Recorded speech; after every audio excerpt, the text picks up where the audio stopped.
मूल लक्ष्य हूँ जीवन रक्षा करवा।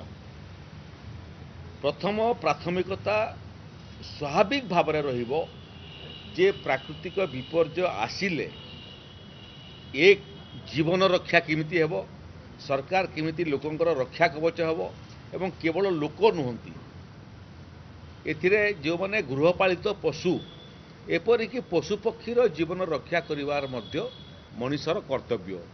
इटा हूँ प्राथमिकता एक। द्वितीय हूँ जे जीवन रक्षा करिवार संगे संगे धन संपत्ति रक्षा करिवा। से क्रम वर्षा आसिले स्वाभाविक भाव में धन संपत्ति मध्य नष्ट हुए, क्षति हुए, जार क्षतिपूरण आम दे था। आजिकल आउ गोटे विषय है जे वर्षा पानी आसला बेलू लैंडस्लाइडिंग सेटा आउ गोटे समस्या ओडिशा रे आरंभ है। तेणु आज सब जिलापाल मान निर्देश दिखाई जे जो जो जगह लैंडस्लाइडिंग संभावना अच्छी आहरी 48 घंटा आम पाखे समय अच्छी से जगार प्रतिषेधक व्यवस्था करूँ।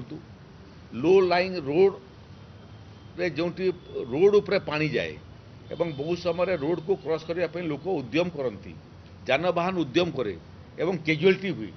सेठी मध्य रास्ता उपरे पानी गले उभय पटरू रास्ता को बंद करवा, यातायात को बंद करवा एवं जो माने गाड़ी मोटर रे आसुथिबे यात्री मानक पई सेठी मध्य भोजन व्यवस्था करवा, पानी ड्रेन आउट न होगा पर्यंत से पर्यंत आम प्लानिंग करिछु।